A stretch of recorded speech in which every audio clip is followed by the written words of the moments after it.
Everyone, good morning. कैसे हैं आप लोग? स्वागत है आपका खान ग्लोबल स्टडीज के ऑफिशियल ऐप पर। मैं आपका जीएस मेंटर ज्ञान प्रकाश झा आपके सामने हाजिर हूं फिजिक्स की अगली क्लास लेकर। And today we are going to discuss work, energy and power. एक बार सभी लोग जुड़ जाएंगे, then we will start the session of today. Hello Devesh, Akanksha, Sandhya, Prabha, Sunita, Kavi, Munni, Aman, S के यादव, सागर, गोविंद, मोहित, धनराज, पूनम, मंजरी, संजन, शिवम, सूरज, पूजा, उजाला, स्मृति। चलिए सभी लोग जुड़ चुके हैं तो हम लोग स्टार्ट करते हैं आज के सेशन को। शुरू करेंगे हम लोग एक सवाल से, एक न्यूमेरिकल से। ठीक है, तो एक न्यूमेरिकल से हम लोग स्टार्ट करते हैं आज के सेशन को और फिर हम लोग चलेंगे इसके आगे के मुद्दे पर। तो क्वेश्चन है, एक कार का द्रव्यमान और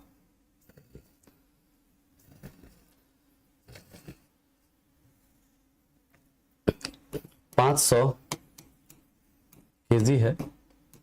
अगर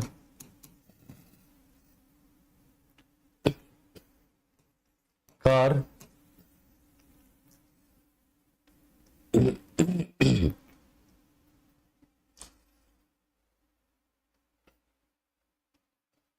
कार रेस्ट से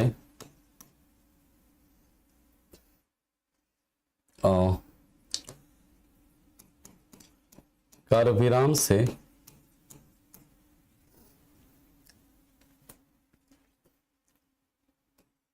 चलना प्रारंभ करती है और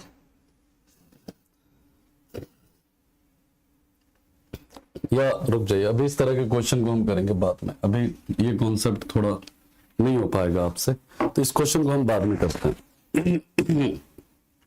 तो पहले हम वो कॉन्सेप्ट सीख लेते हैं फिर करेंगे, ठीक है? वो हम लोग उसे देखते हैं बाद में, इस तरह के क्वेश्चन को देखते हैं। देखिए अगला कॉन्सेप्ट हम लोग सीखते हैं। हम लोगों ने देखा था कि टोटल एनर्जी जो होता है वो क्या होता है, काइनेटिक एनर्जी और पोटेंशियल एनर्जी का सम होता है। तो देखिए, अगर किसी बॉल को नीचे से ऊपर की ओर फेंकते हैं, if A ball is throne upward, if A ball is throne upward, यानी कि अगर किसी बॉल को ऊपर की ओर फेंका जाता है तो क्या होता है उससे समझिएगा। ये बॉल है, इसको हमने ऊपर की ओर फेंका। अब आप बताइए यहां पर इस दौरान इसका जो वेलोसिटी यानी वेग है वो क्या होगा, बढ़ेगा। वेग बढ़ेगा, है ना? और वेग बढ़ेगा तो आपको पता है इसके जो, सॉरी, वेग घटेगा, बढ़ेगा नहीं। वेग क्या होगा, घटेगा। जैसे ऊपर नीचे से ऊपर फेंकेंगे तो वेग क्या होगा, घटेगा, ना कि बढ़ेगा, डिक्रीज होगा। और वेग अगर डिक्रीज होगा तो इसका जो काइनेटिक एनर्जी है ना, क्योंकि वेलोसिटी क्या हो रहा है, घट रहा है, तो काइनेटिक एनर्जी भी क्या होगा, आपका घटेगा। समझिएगा, जो द्रव्यमान है इसका मास वो तो कांस्टेंट ही रहेगा। अब ये बताइए ऊंचाई क्या हो रही है। ऊंचाई जैसे ऊपर से नीचे से ऊपर फेंक रहे हैं तो ऊंचाई यानी जो हाइट है वो क्या हो रहा है, इंक्रीज हो रहा है, बढ़ रहा है।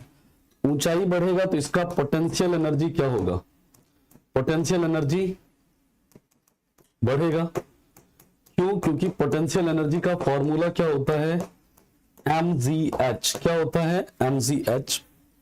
अब आप ये बताइए इसका जो टोटल एनर्जी है टोटल एनर्जी यानी कि कुल ऊर्जा, वो क्या होगा, वो कांस्टेंट रहेगा। यानी मैकेनिकल एनर्जी और काइनेटिक एनर्जी का जो योग है ना, वो क्या रहेगा, कांस्टेंट रहेगा। ठीक है। अब इसके बाद की बात करते हैं, पहले आप इसे लिखो, इसके बाद अगले कॉन्सेप्ट को इसी में समझते हैं अभी। ठीक है। गला थोड़ा मेरा ना खराब हो गया है ना, मतलब आवाज ना ज्यादा की वजह से, है ना। पहले आप इसे लिखिए, हाँ पहले भी करवाया था, लेकिन यहां पर भी आपको समझ में आना चाहिए ये। ठीक है।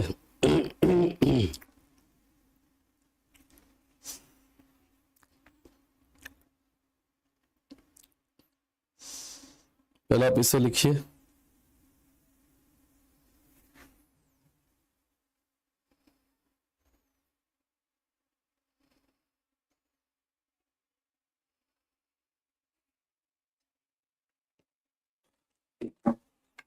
हो गया।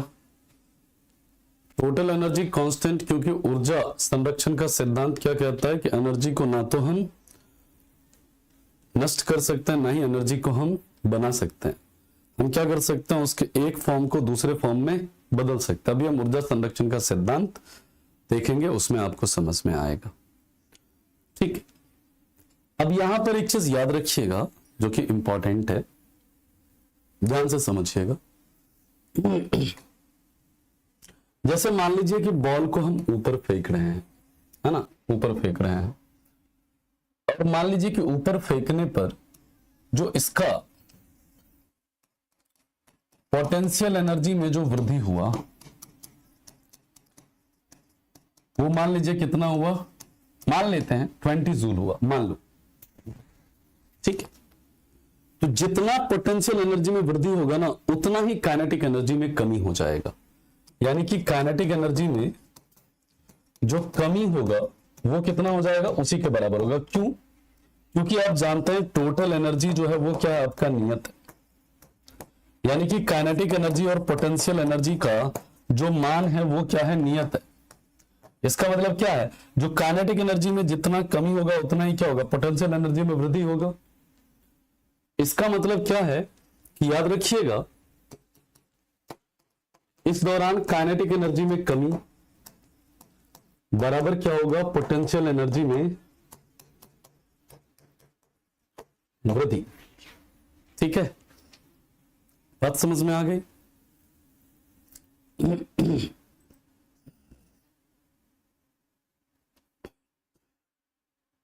बात समझ में आया। यानी कि नीचे से ऊपर फेंकने के दौरान जो काइनेटिक एनर्जी में जितना कमी होगा उतना ही पोटेंशियल एनर्जी में वृद्धि होगा। अगर काइनेटिक एनर्जी में मान लीजिए 50 जूल का कमी हुआ है, पोटेंशियल एनर्जी में 50 जूल का वृद्धि हो जाएगा। अगर काइनेटिक एनर्जी में 100 जूल का कमी हुआ है तो पोटेंशियल एनर्जी में 100 जूल का वृद्धि हो जाएगा। ठीक है। अब हम लोग इसके आगे दूसरा, इसका जस्ट अपोजिट वाला कंडीशन देखते हैं। जब भी किसी बॉल को ऊपर से नीचे फेंकेंगे, जब भी किसी बॉल को ऊपर से नीचे फेंकते हैं, याद रखिएगा, किसी बॉल को ऊपर से नीचे फेंकने पर one any ball is throne downward. अब हम क्या कर रहे हैं, बॉल को ऊपर से नीचे फेंक रहे हैं।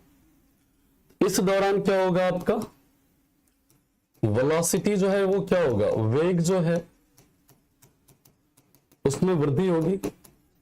और वेग में वृद्धि होगी तो बताओ काइनेटिक एनर्जी जो है वो क्या होगा, उसमें वृद्धि होगी, क्योंकि वेग बढ़ रहा है। मास तो आपका क्या रहेगा, कांस्टेंट रहेगा। इसका जो हाइट है, हाइट क्या हो रहा है, ऊंचाई, उसमें कमी हो रही है। आपका पोटेंशियल एनर्जी क्या हो जाएगा, डिक्रीज होगा। यानी जो आपका स्थितिज ऊर्जा है उसमें कमी आएगी। टोटल एनर्जी क्या रहेगा, कांस्टेंट रहेगा, नियत रहेगा। यानी कि काइनेटिक एनर्जी और पोटेंशियल एनर्जी का जो योग है वो क्या रहेगा, कांस्टेंट रहेगा। और इस कंडीशन में याद रखिएगा काइनेटिक एनर्जी में वृद्धि जो हो रही है, मान लीजिए काइनेटिक एनर्जी में अगर 50 जूल का वृद्धि हुआ तो पोटेंशियल एनर्जी में उतना ही कमी आएगा। पोटेंशियल एनर्जी में क्या होगा, उतना ही कमी आएगा। ठीक है,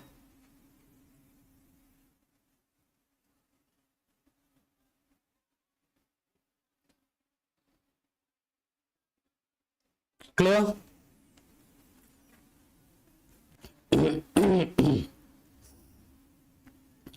क्लियर है ये? अब हम लोग बात करेंगे law of conservation of energy, ऊर्जा संरक्षण का सिद्धांत।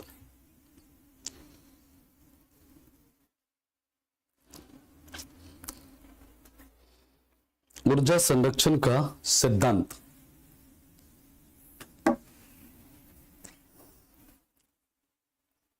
हो गया। ठीक है, नेक्स्ट है law of conservation of energy.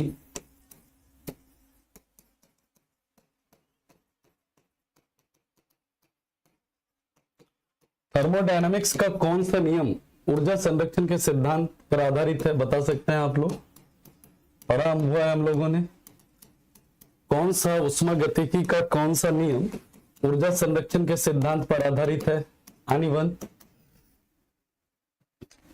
उष्मागतिकी का कौन सा नियम ऊर्जा संरक्षण के सिद्धांत पर आधारित है? बिल्कुल, बर्नौली का थ्योरम भी इसी पर आधारित है। तो चलिए हम लोग बात करते हैं, ये क्या कहता है, ऊर्जा तो ना तो बनाया जा सकता है, इंग्लिश में भी मैं लिख दूंगा, और ना ही नष्ट किया जा सकता है। ऊर्जा को ना तो बनाया जा सकता है और ना ही नष्ट किया जा सकता है। इसे सिर्फ एक रूप से दूसरे रूप में बदला जा सकता है। इसे सिर्फ एक रूप से दूसरे रूप में बदला जा सकता है।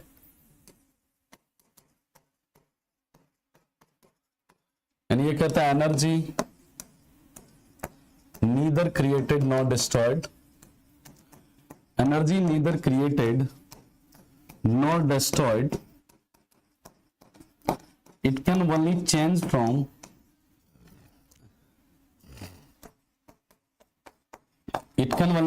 from one form to another form. It can only change from one form to another form. सीधा आपके एग्जाम में इसके स्टेटमेंट से सवाल बनता है सीधा कि what is law of conservation of energy, ऊर्जा के संरक्षण का सिद्धांत क्या है। तो ये कहता है ऊर्जा को ना तो हम बना सकते हैं ना ही नष्ट कर सकते हैं, इसके सिर्फ एक रूप के, यानी इसमें रूपांतरण संभव है। इसे सिर्फ एक रूप से हम दूसरे रूप में बदल सकते हैं, और इसके एप्लीकेशन से कई बार एग्जाम में सवाल बनता है, कई बार इसके एप्लीकेशन से आपके एग्जाम में सवाल बनता है। इसका क्या क्या एग्जाम्पल है अभी हम लोग देखेंगे, बहुत डिटेल में देखेंगे। ठीक है, तो सबसे पहला इसका एग्जाम्पल अगर हम देखें तो इसके कई सारे एग्जाम्पल हैं। जैसे पहला आपसे पूछा जाए डायनामो या फिर जनरेटर। डायनामो या जनरेटर ये क्या करता है, तो याद रखिएगा ये किस ऊर्जा को, यांत्रिक ऊर्जा को किस ऊर्जा में कन्वर्ट करता है, यांत्रिक ऊर्जा, यानी कि जिसे हम कहते हैं मैकेनिकल एनर्जी। बहुत इंपॉर्टेंट है, याद रखिएगा इस सबको। ये मैकेनिकल एनर्जी को किस में कन्वर्ट करता है, विद्युत ऊर्जा में कन्वर्ट करता है, यानी कि इलेक्ट्रिकल एनर्जी में कन्वर्ट करता है। इलेक्ट्रिकल एनर्जी में क्या करता है, कन्वर्ट करता है। ठीक है,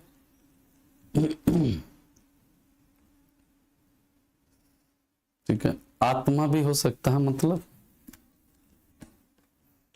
अच्छा विस्कोसिटी का ऐसा यूनिट पॉइजली बताए थे, बट मॉक टेस्ट में पास्कल सेकंड बता रहा है। ठीक है, पास्कल सेकंड जो है ना, उसी को पॉइजली भी कहा जाता है, पॉइज भी कहा जाता है। ठीक है खुशी, अब उसे लिख लीजिएगा। ठीक है, तो फटाफट इसे लिख लीजिएगा, फिर चलते हैं इसके आगे, अगले पॉइंट पर मूव करते हैं।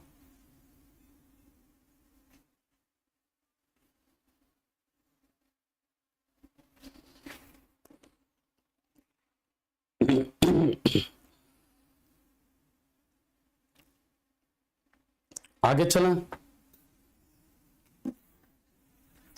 मोमबत्ती आएंगे। निकी जी, मोमबत्ती रासायनिक ऊर्जा को उष्मीय ऊर्जा और प्रकाश ऊर्जा दोनों में बदलता है। अभी लिखाएंगे आपको, थोड़ा सा इंतजार करिए, एक एक चीज लिखाएंगे। इसके कई सारे एग्जाम्पल हैं। ठीक है, दूसरा याद रखिएगा, विद्युत मोटर या इलेक्ट्रिक मोटर। इलेक्ट्रिक मोटर क्या करता है, याद रखिएगा, ये विद्युत ऊर्जा को किसमें कन्वर्ट करता है, यांत्रिक ऊर्जा में कन्वर्ट करता है। यानी इलेक्ट्रिकल एनर्जी को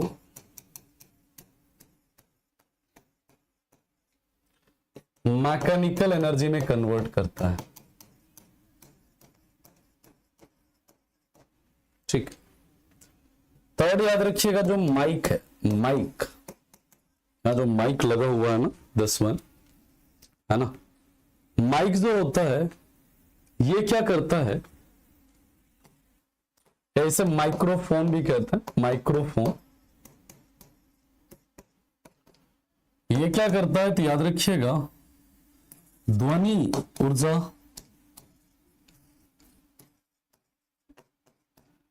यानी कि जो साउंड एनर्जी है उसे विद्युत ऊर्जा में यानी कि इलेक्ट्रिकल एनर्जी में कन्वर्ट करता है, इलेक्ट्रिकल एनर्जी में कन्वर्ट करता है। ठीक है, इसके अभी इनकैंडेसेंट बल्ब क्या है, जो नॉर्मली इलेक्ट्रिक बल्ब जो होता है ना, उसी को इनकैंडेसेंट बल्ब भी बोलते हैं, है ना। ठीक है, इसके बाद चौथा, लाउड स्पीकर।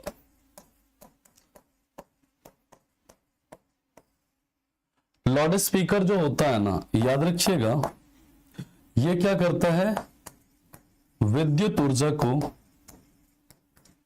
इसमें कन्वर्ट करता है, ध्वनि ऊर्जा में, यानी कि इलेक्ट्रिक एनर्जी को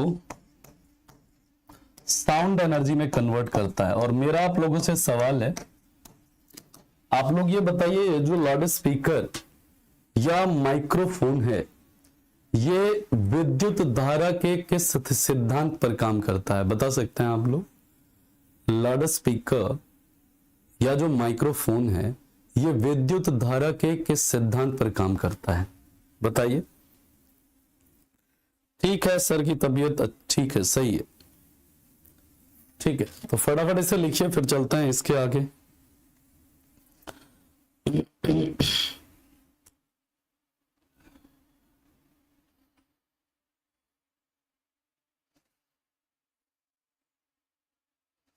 फटाफट इसे लिखिए।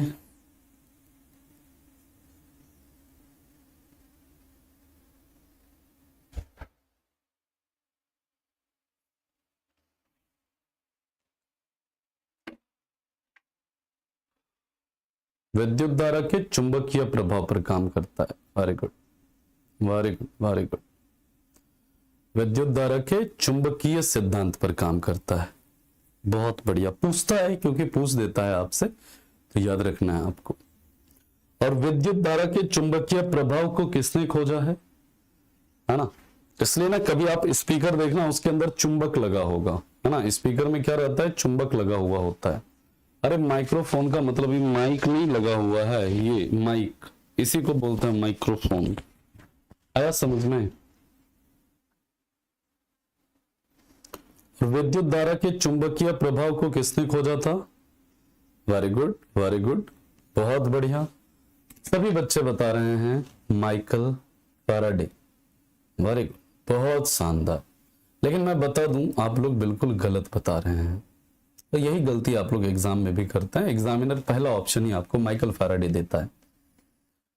विद्युत धारा के चुंबकीय प्रभाव को खोजने वाले थे हेनरी क्रिश्चियन ऑयस्टेड। नाम सुना है आपने? एच.सी. ऑयस्टेड, इन्होंने खोजा था विद्युत धारा के चुंबकीय प्रभाव को।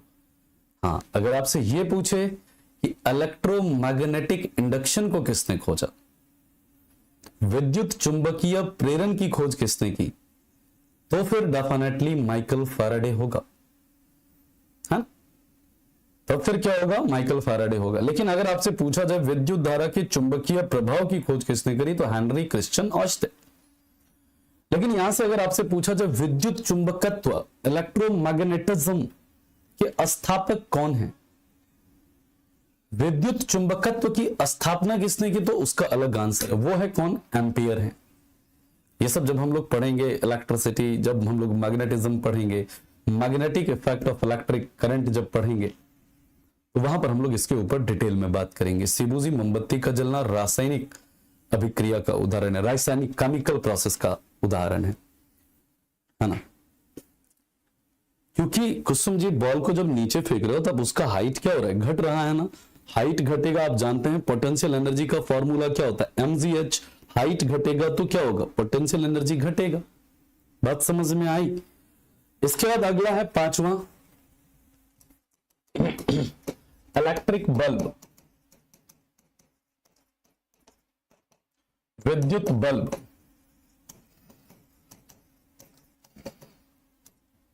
ये क्या करता है? याद रखिएगा, विद्युत धारा का चुंबकीय प्रभाव अनुरूप, विद्युत धारा का चुंबकीय प्रभाव, इलेक्ट्रिक बल्ब जो है ये विद्युत ऊर्जा को, विद्युत ऊर्जा को अंततः प्रकाश ऊर्जा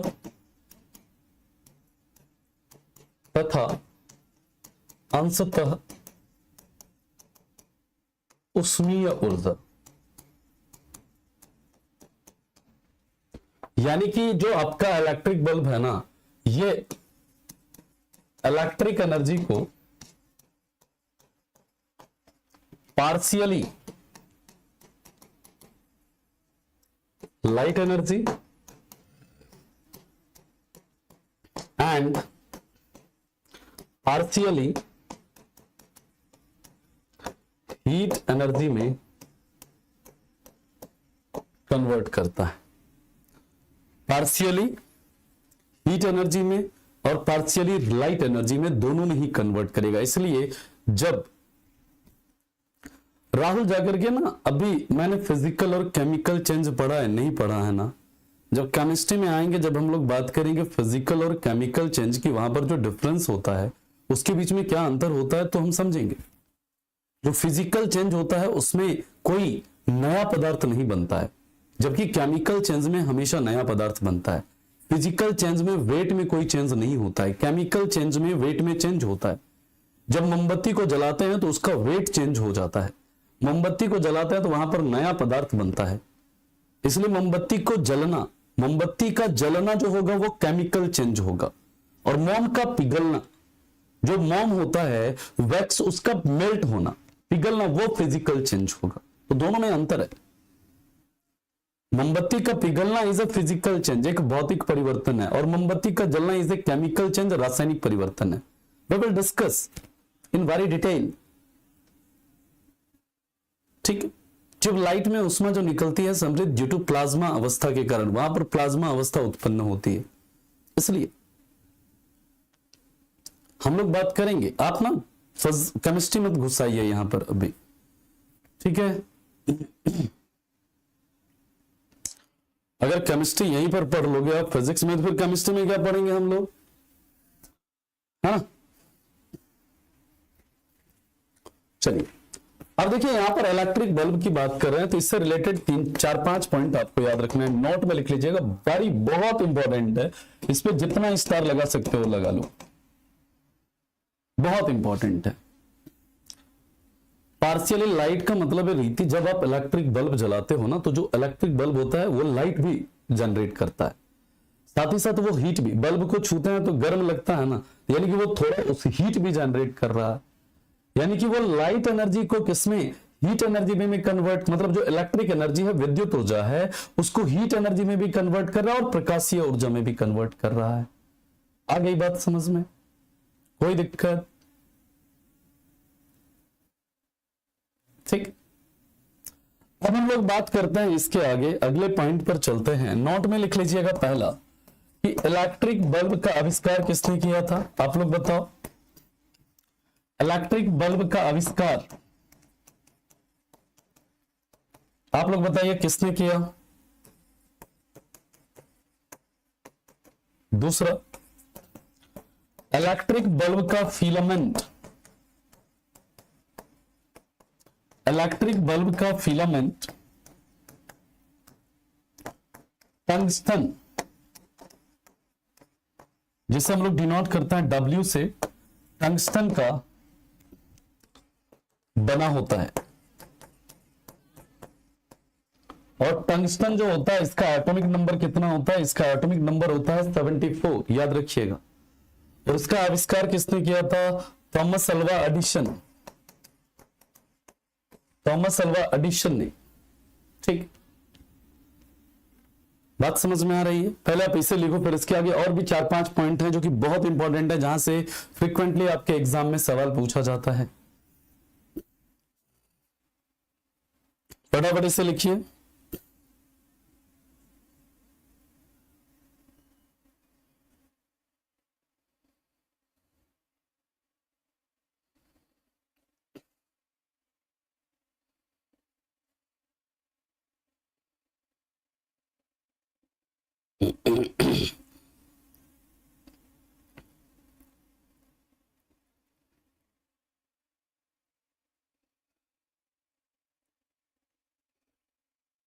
चला आगे,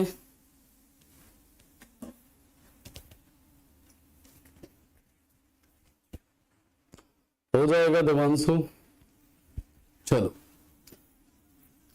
इसके बाद की बात करते हैं, तीसरा याद रखिएगा, इलेक्ट्रिक बल्ब जो है ना, इलेक्ट्रिक बल्ब में आर्गन तथा नाइट्रोजन गैस फिल करते हैं। इसलिए फिल की जाती है आर्गन और नाइट्रोजन गैस, तो याद रखिएगा जो टंगस्टन है ना उसका लाइफ इंक्रीज करने के लिए। और कई बार पूछता है ये जो टंगस्टन है, टंगस्टन में एटॉमिक नंबर तो 74 है, इसका परमाणु संख्या 74 है, लेकिन कई बार पूछ देता है कि जो टंगस्टन है इसमें इस W का, इसको डिनोट करते हैं हम लोग किससे, W से। इस W का मतलब क्या होता है, तो इस W का मतलब होता है, याद रखिएगा, वोल्फ्राम। इस W का मतलब क्या होता है, वोल्फ्राम इसका मतलब होता है W का। कई बार आपसे एग्जाम में पूछते हैं और रेलवे वाले खास करके पूछते हैं ऐसे क्वेश्चंस।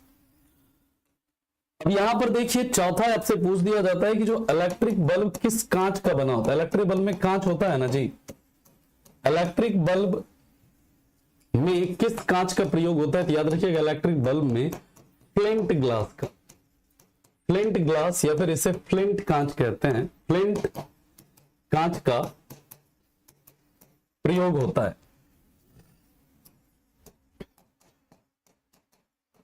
ठीक है, इसके बाद आपसे और भी पूछते हैं, कहते हैं कि आखिर यहां पर टंगस्टन का ही यूज क्यों करते हैं, टंगस्टन का यूज क्यों करते हैं। तो याद रखिएगा टंगस्टन का यूज इसलिए करते हैं क्योंकि टंगस्टन का मेल्टिंग पॉइंट यानी गलनांक बिंदु उच्च होता है तथा इसका प्रतिरोधकता यानी जो इसकी रेजिस्टिविटी होती है ना, तथा इसका प्रतिरोधकता भी उच्च होता है।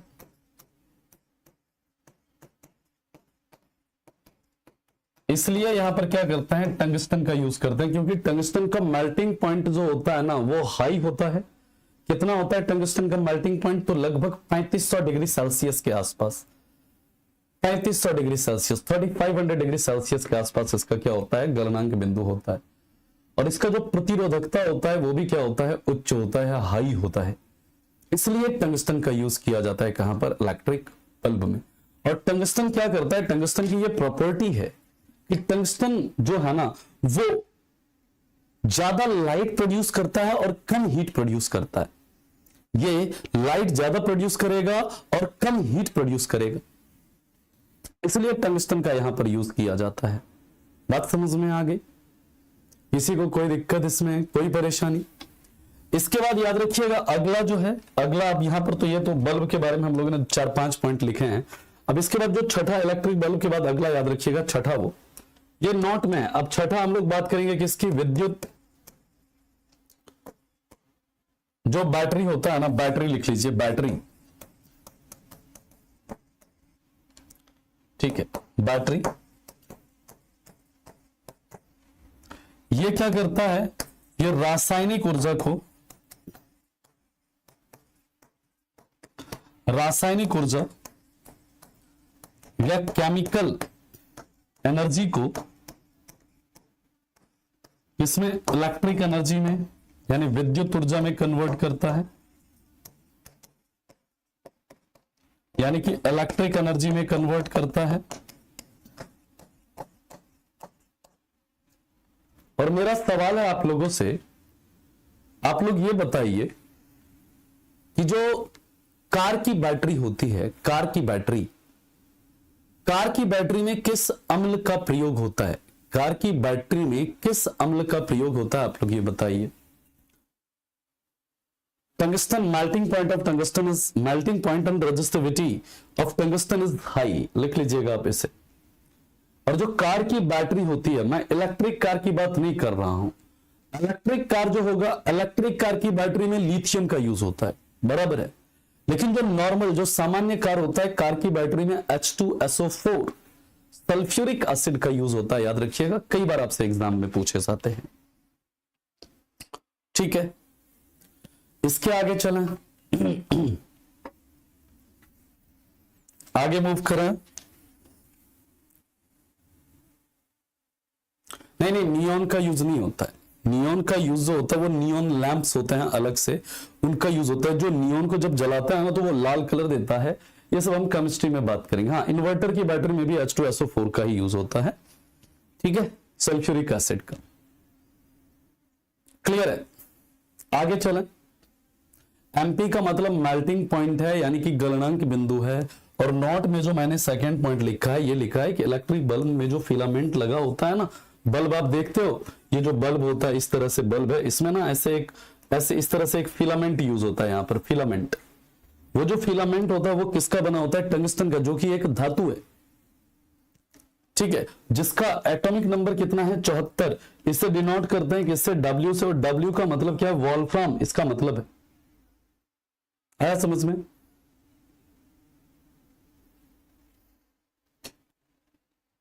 आगे चलें। नोट 3 में लिखा है कि इलेक्ट्रिक बल्ब में आर्गन तथा नाइट्रोजन गैस फिल की जाती है, इसलिए टंगस्टन की लाइफ को इंक्रीज करने के लिए, टंगस्टन की लाइफ को बढ़ाने के लिए, ठीक है।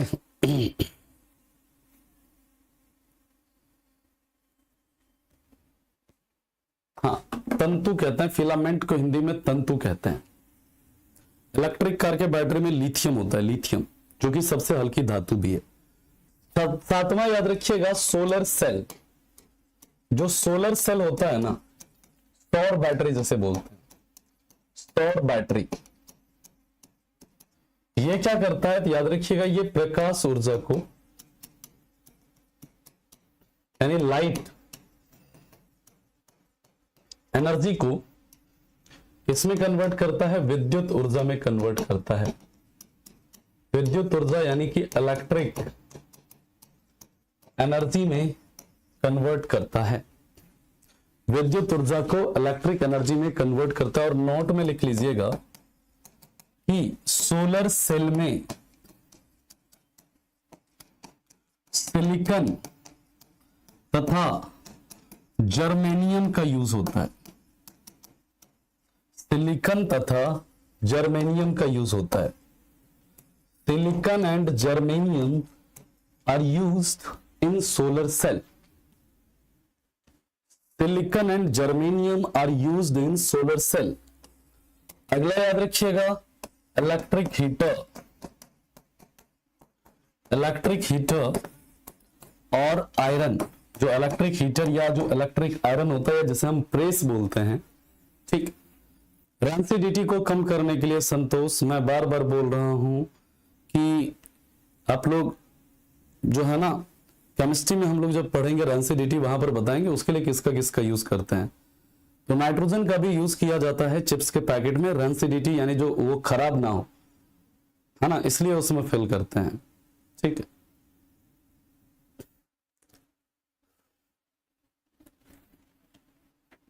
ठीक है, मैंने क्या एलईडी लिखा है रोहित, वहां पर लाइट एमिटिंग डायोड लिखा है क्या? नहीं लिखा है ना। एलईडी में क्या होता है, एलईडी में सिलिकॉन और जर्मेनियम यूज होता है। एलईडी जो होता है ना वो अलग अलग एलईडी होता है। जब हम आएंगे लाइट टॉपिक पे वहां पर बताएंगे एलईडी कैसे काम करता है।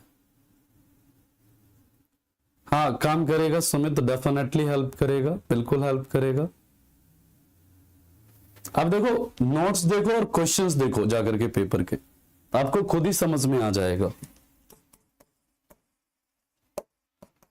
विद्युत हीटर या आयरन, आयरन यानी जो प्रेस होता है, ये क्या करता है तो याद रखिएगा, ये विद्युत ऊर्जा को किसमें कन्वर्ट करता है, उष्मीय ऊर्जा में कन्वर्ट करता है। विद्युत ऊर्जा को उष्मीय ऊर्जा में कन्वर्ट करता है, यानी कि इलेक्ट्रिक एनर्जी को हीट एनर्जी में कन्वर्ट करता है,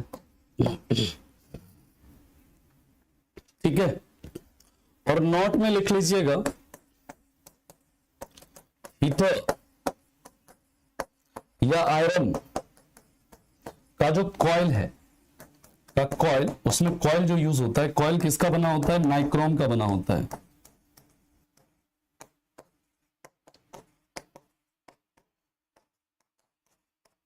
और नाइक्रोम क्या है, तो नाइक्रोम याद रखिएगा ये किससे किससे मिलकर बनता है, निकल और क्रोमियम, इस दोनों का क्या है, ये मिश्र धातु है। किसका किसका, निकल और क्रोमियम का। पूरा लिखना है तो आप ऐसे लिख लेना, यहां पे मैं ऊपर लिख दे रहा हूं। नाइक्रोम जो है किसका किसका मिश्र धातु है, निकल और क्रोमियम। तो हिंदी में ऐसे लिख सकते हैं आप, निकल, और इसे आप हिंदी में लिख सकते हैं ऐसे, क्रोमियम, ठीक है। और आप लोग ये बताओ, जो इनका जो हैंडल बना होता है, मतलब इलेक्ट्रिक आयरन जो है उसका जो हैंडल है वो किससे बना होता है? हाँ, जो आपके इमल्सन रड जो होते हैं, यानी गर्म करने वाले जो रॉड होते हैं, वो भी नाइक्रोम का ही बना होता है जनरली। आगे चलें,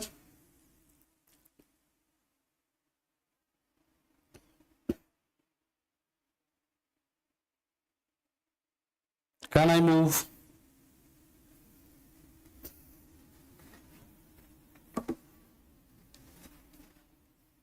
backlight, good good good, very good, backlight, बहुत बढ़िया।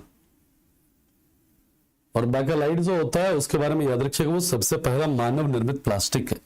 सबसे पहला मानव निर्मित प्लास्टिक है क्या, बैकलाइट। वन लाइनर वाले में आप लिख सकते हो इसे। अगला याद रखिएगा, नेक्स्ट है, कितना नंबर हो जाएगा, 9वां, ठीक है। 9वां लिख लीजिएगा, मोमबत्ती यानी कैंडल। ये क्या करता है, रासायनिक ऊर्जा को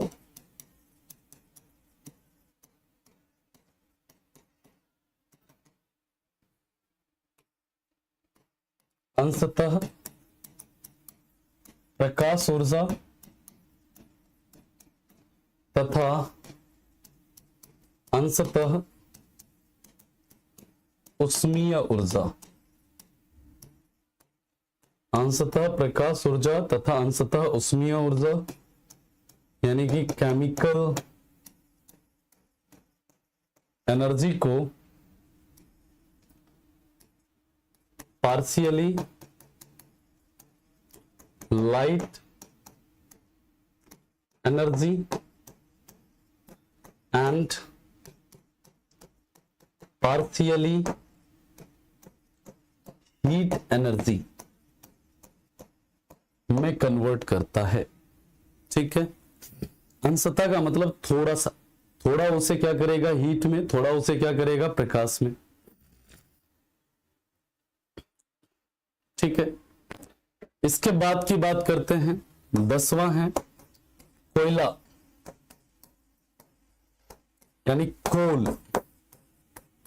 कोयला जब जलाते हैं, आप लोग ये बताओ सबसे अच्छा कोयला कौन सा है? 2 सवाल मैं आपसे पूछूंगा, यहां से वन लाइनर में आप लोग लिख लेना। ये क्या करता है? ये रासायनिक ऊर्जा को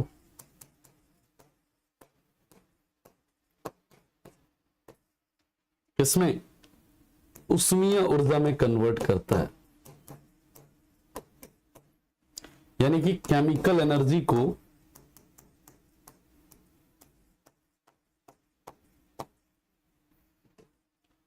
हीट एनर्जी में कन्वर्ट करता है।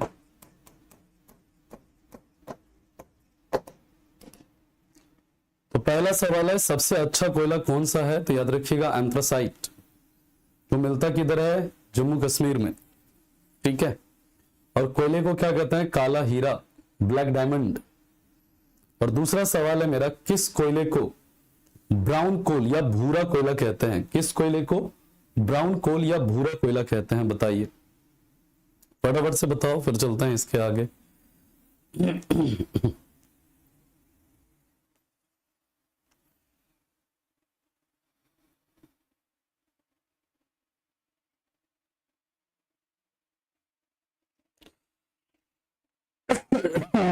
सॉरी, इसके बाद 3 और है, उसे देख लेते हैं हम लोग।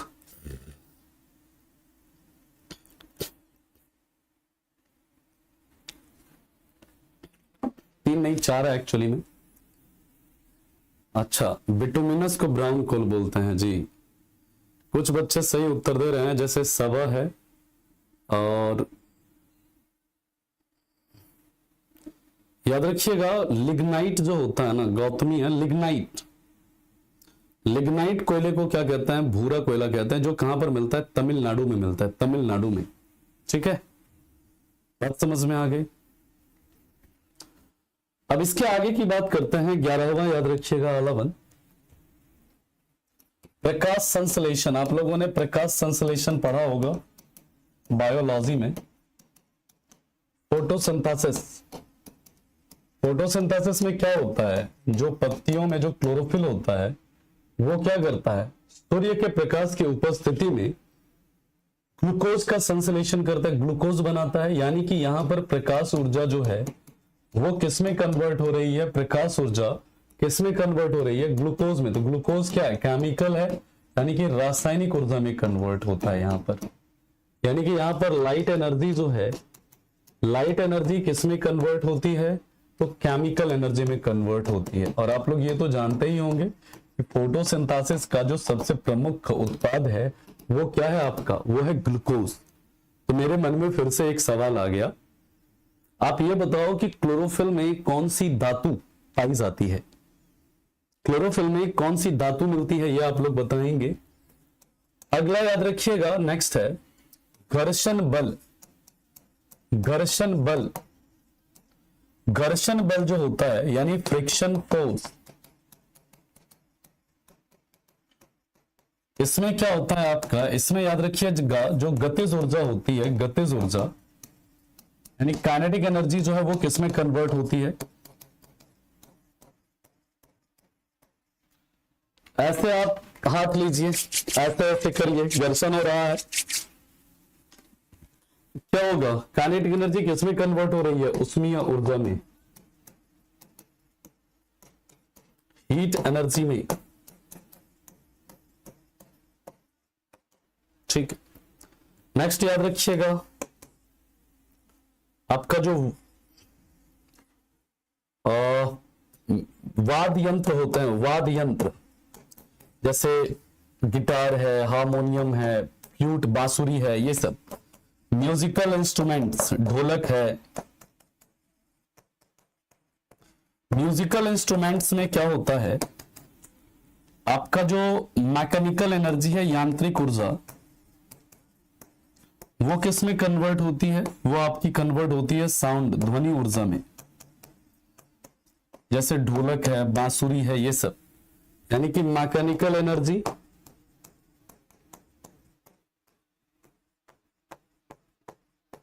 किसमें कन्वर्ट होता है, साउंड एनर्जी में कन्वर्ट होता है।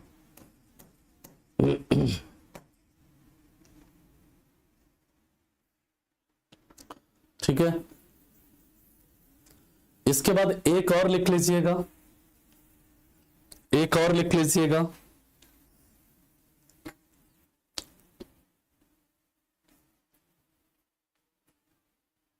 एक नहीं दो और लिख लेते हैं, फिर हम लोग सवाल करेंगे आज का।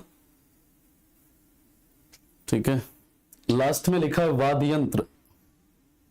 वाद्य यंत्र यानी जो आपका म्यूजिकल इंस्ट्रूमेंट्स लाइक बांसुरी, गिटार, हारमोनियम, है ना, ये सब।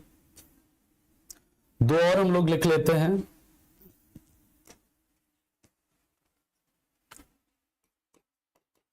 विंड मिल, विंड मिल यानी जो विंड मिल वगैरह होता है ना, जहां पर कि हवा से क्या होती है, एनर्जी उत्पन्न होता है ना। तो ये विंड मिल में क्या होता है, गतिज ऊर्जा किसमें कन्वर्ट होती है, गतिज ऊर्जा ये किसमें कन्वर्ट होती है, विद्युत ऊर्जा में, विंड मिल में। यानी कि जो काइनेटिक एनर्जी है वो किसमें कन्वर्ट होती है, तो वो कन्वर्ट होती है इलेक्ट्रिक एनर्जी में, विंड मिल में। ठीक है, पवन चक्की जैसे हम लोग बोलते हैं हिंदी में, यस, पवन चक्की, जो कि आप गुजरात वगैरह जाओ या जो समुद्री क्षेत्र है ना, वहां पर जाओगे तो आपको बहुत देखने को मिलेगा। इसके बाद याद रखिएगा, आपका जो डैम जो होता है ना, डैम जो हाइड्रो पावर प्लांट होते हैं, हाइड्रो पावर प्लांट या जल विद्युत संयंत्र जिसे हम लोग बोलते हैं, जल विद्युत संयंत्र, हाइड्रो पावर प्लांट, यहां पर क्या होता है समझिएगा, इसमें आपका पहले पोटेंशियल एनर्जी किसमें कन्वर्ट होगा, काइनेटिक एनर्जी में, काइनेटिक एनर्जी फिर किसमें कन्वर्ट होगा, विद्युत ऊर्जा में, याद रखिएगा, इलेक्ट्रिक एनर्जी में। इसके बाद एक और लिख लेना, thermal power plant. Thermal power plant जो होता है ना, उसमें मुख्यतः किसका यूज होता है, तापीय ऊर्जा संयंत्र, तापीय ऊर्जा संयंत्र। यहां पर याद रखिएगा, थर्मल पावर प्लांट में मुख्यतः जो होता है कोयला का यूज होता है। और कोयला जो होता है ना, कौन से कोयला का सबसे ज्यादा यूज होता है, तो याद रखिएगा बिटुमिनस कोयला का यूज होता है सबसे ज्यादा। और पूरे वर्ल्ड में सबसे ज्यादा मात्रा में मिलने वाला कोयला भी कौन सा है, बिटुमिनस ही है। तो यहां पर क्लोरोफिल में अंजलि मैग्नीशियम धातु होता है ना, मैग्नीशियम धातु। थर्मल पावर प्लांट की जब बात करते हैं, यहां पर क्या होता है, उष्मीय ऊर्जा किसमें कन्वर्ट होती है, उष्मीय ऊर्जा ये कन्वर्ट होती है किसमें, विद्युत ऊर्जा में, विद्युत ऊर्जा में। यानी कि हीट एनर्जी जो है ये किसमें कन्वर्ट होती है, इलेक्ट्रिक एनर्जी में कन्वर्ट होती है। ठीक है, ये इतना इंपॉर्टेंट है आपके एग्जाम के लिए कि आप जब प्रीवियस ईयर के पेपर को देखोगे तो बहुत सारा सवाल यहां से आपके पेपर में बना, बहुत सारा सवाल। अब जब पीवाईक्यूज वगैरह देखेंगे, हर एक एग्जाम के लिए इंपॉर्टेंट है ये। ठीक है ना, ठीक है, बात समझ में आ गई। चलिए अब हम लोग आज के सवाल को देखते हैं। क्योंकि दीपक जी उस टेम्परेचर पर जाकर के ना किसी भी सब्सटेंस का जो वॉल्यूम होता है ना वो जीरो हो जाता है, इसलिए क्वेश्चन कैसे बनेगा अभी हम लोग देखते हैं। 5 क्वेश्चन अभी हम लोग देखेंगे। जो कि रेलवे के एग्जाम में पूछा गया सवाल होगा। 5 सवाल हैं आज और ये पांचों सवाल जो है रेलवे के एग्जाम में पूछे गए हैं। जल विद्युत संयंत्र में क्या होता है? डैम है। बांध में कौन सी ऊर्जा स्टोर है? पोटेंशियल एनर्जी है। वो पोटेंशियल एनर्जी से वो पानी गिरता है टरबाइन पर और टरबाइन घूमता है। टरबाइन घूमता है तो वो कौन सा ऊर्जा वहां पर कर रहा है? Kinetic energy. और वो काइनेटिक एनर्जी फिर टरबाइन के घूमने से आपका इलेक्ट्रिसिटी जनरेट होता है। तो वहां पर वो जो टरबाइन घूमता है काइनेटिक एनर्जी प्रोड्यूस कर रहा है और उसके बाद वो उसे किस में कन्वर्ट कर रहा है? इलेक्ट्रिक एनर्जी में कन्वर्ट कर रहा है, विद्युत ऊर्जा में कन्वर्ट कर रहा है। सर नैरो गेज ट्रेन में पहाड़ पे चढ़ता है तो उसका क्या इंक्रीज होता है, डिक्रीज होता है? ठीक है, चलिए अब हम लोग क्वेश्चन करते हैं आज का। लास्ट में 5 सवाल है, फटाफट इसका उत्तर दीजिएगा। ये सारा सवाल रेलवे के एग्जाम में पूछा गया क्वेश्चन है, फटाफट करिए। कह रहा है श्याम ने सतह के समानांतर 30 न्यूटन का बल लगाकर एक बॉक्स को क्षैतिज सतह पर 10 मीटर धकेल दिया। ऐसे ही सवाल बनेंगे आपके पेपर में, है ना। आप लोग बोलते हो ना कि सर इतना आसान सवाल बनेगा क्या? ये रेलवे का क्वेश्चन है, पूछा गया क्वेश्चन है। और कल हम लोग ज्यादातर सवाल करेंगे, कल हम लोग मैक्स काफी क्वेश्चंस करेंगे इससे रिलेटेड। और कल जो है ना ये हमारा इस टॉपिक का लास्ट क्लास होगा, फिर हम लोग वेव मोशन में मूव करेंगे। तो आपको पता है सेम डायरेक्शन में वर्क इज इक्वल टू क्या होता है? F D cos theta. वहां पर कॉस थीटा जो है 0 डिग्री हो जाएगा, तो एफ इंटू डी। फोर्स आपका दिया है 30, डिस्प्लेसमेंट आपका दिया है 10, क्या हो जाएगा? 300 जूल हो जाएगा। सिंपल हो जाएगा, सही उत्तर है ऑप्शन 3। ये पूछा गया क्वेश्चन है। दूसरा न्यूमेरिकल जैसे देखिए रेलवे में ही पूछा है, कितना आसान सा क्वेश्चन है, देखो। An object of 10 kg is raised through a height of 2 meter. The work done is. कह रहा है एक 10 केजी का ऑब्जेक्ट है, उसे 2 मीटर की ऊंचाई पर ले जा रहा है, तो वर्क डन कितना होगा? वर्क डन क्या हो जाएगा? पोटेंशियल एनर्जी के बराबर हो जाएगा। यहां पर वर्क डन क्या हो जाएगा आपका? पोटेंशियल एनर्जी के बराबर। पोटेंशियल एनर्जी क्या है? mgh। मास कितना है आपका? 10। जी कितना है? दिया हुआ 9.8। h कितना है आपका? 2। सॉल्व कर लीजिए इसको। 10 कट गया, 98 इंटू 2 कितना हो जाएगा? 196 जूल।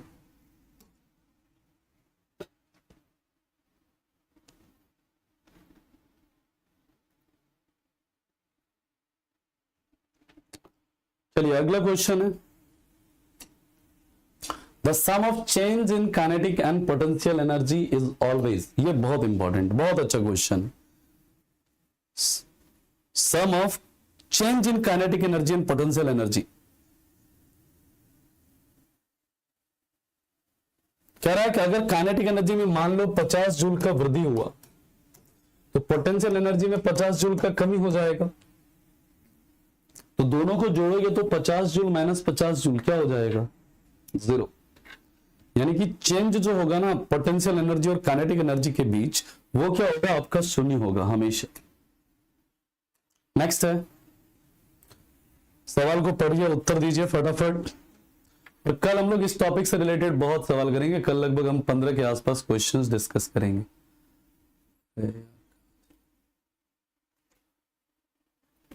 चलिए, कह रहा वन एन इनकैंडेसेंट बल्ब, यानी कि गर्मा गर्म जो बिजली का बल्ब होता है, जो जलता हुआ बल्ब। इनकैंडेसेंट का मतलब जलता हुआ बल्ब। ये क्या करता है? ये आपका इलेक्ट्रिक एनर्जी को पार्टली किसमें कन्वर्ट करता है? लाइट में, और पार्टली किसमें? हीट में।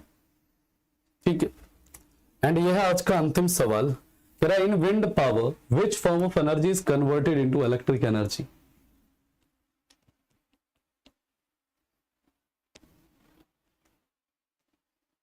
कमेंट नीचे कर।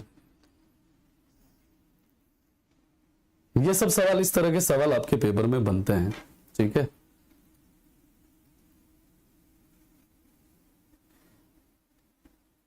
बात समझ में आ रही है? हाँ या नहीं बताइए। तो 5 में से कितना क्वेश्चन सही होगा? कल पूरा तुम लोग ना रिवाइज करके आना, वर्क, एनर्जी एंड पावर। अब हमारे पास ना पावर ही बचा है सिर्फ, तो कल हम लोग पावर को पढ़ेंगे और उसके बाद कल जो है ना इससे रिलेटेड ज्यादातर न्यूमेरिकल, ज्यादातर सवाल करेंगे हम लोग। ठीक है, अगर 5 में 5 हुआ तो बहुत बढ़िया है, वेरी गुड। हाँ, इम्प्योर वाटर जो होता है इलेक्ट्रिसिटी को कंडक्ट करता है, ठीक है। चलिए 5 में अगर पांचों सही हुआ तो बहुत बढ़िया है, और अगर सही नहीं हुआ तो रिवाइज करिए जाकर के नोट को आप लोग, ठीक है। और किसी का कोई डाउट है?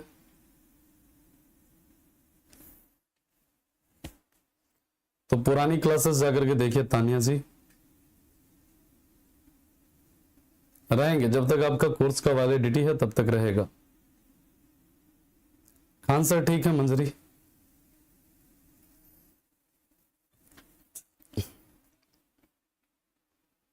प्रीवियस ईयर का पेपर आप मार्केट में जाकर के बुक लीजिए, कई सारे बुक अवेलेबल है, स्मृति मिल जाएगा आपको, ठीक है।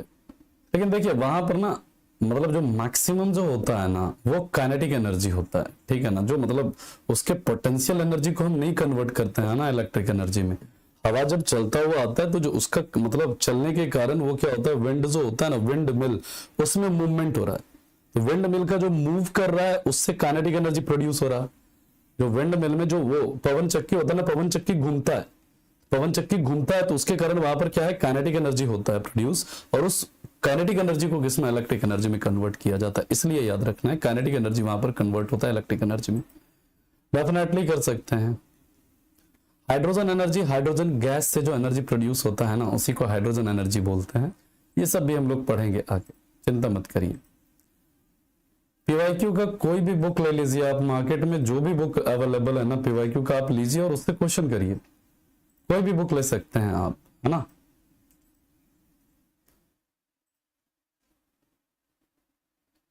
ठीक है, डेफिनेटली कर सकते हैं टेक्नीशियन के लिए। वन लाइनर वाला पीडीएफ अब आप देंगे हम, थोड़ा सा मेरा ना टाइम दीजिए। मैं 15 तारीख के बाद आपको ना, जो 15 तारीख के बाद वाली वीक में मैं आपको जो अगला वन लाइनर का पीडीएफ है वो अपडेट करवा दूंगा, ठीक है। और किसी का कोई डाउट है?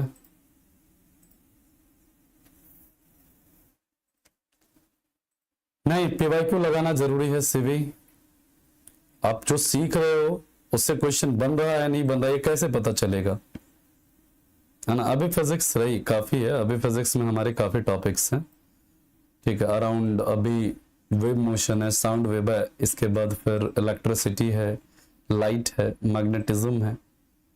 ये टॉपिक्स अभी हमारे पास बचे हुए 5 टॉपिक अभी है, और जो भी टॉपिक्स अभी बचे हैं ना वो बहुत ज्यादा इंपॉर्टेंट टॉपिक है, बहुत ज्यादा इंपॉर्टेंट है। अरे मॉक टेस्ट तो आप किसी भी उससे दे दीजिए ना, कोई भी मतलब वेबसाइट पे जाइए जहां पर कि मॉक अवेलेबल है रेलवे का, जो ज्यादा मतलब देख लीजिए फीडबैक किसका अच्छा है किसका नहीं है ना, वहां पर आप जाकर देखिए, जाकर दीजिए। जो वाईटी पे कराते हैं सर उससे भी हो जाएगा, डेफिनेटली हो जाएगा, वाईटी पर जो करवाते हैं उससे भी। देखिए पहले जो आपका थर्मल पावर प्लांट में क्या होता है, कोयला जलता है, कोयले के जलने से कौन सा हीट एनर्जी प्रोड्यूस हुआ, तो वो हीट एनर्जी फिर किस में कन्वर्ट होता है, इलेक्ट्रिक एनर्जी में कन्वर्ट होता है ना। बात समझ में आई?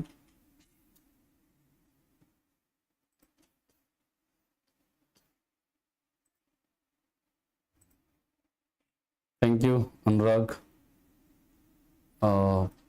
ये मुझे I think Shubham Tripathi sir हैं, आई थिंक पॉलिटी के लिए वो पढ़ाएंगे।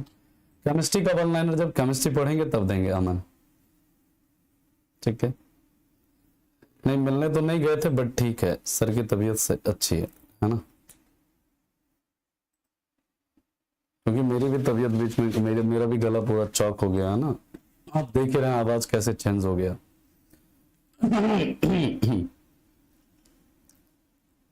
ठीक है, चलिए तो मिलते हैं अब आपसे हम, लगभग रहेगा 3 महीने के आसपास का गैप रहेगा, 3-4 महीने का गैप रहेगा CBT 1 CBT 2 के बीच में।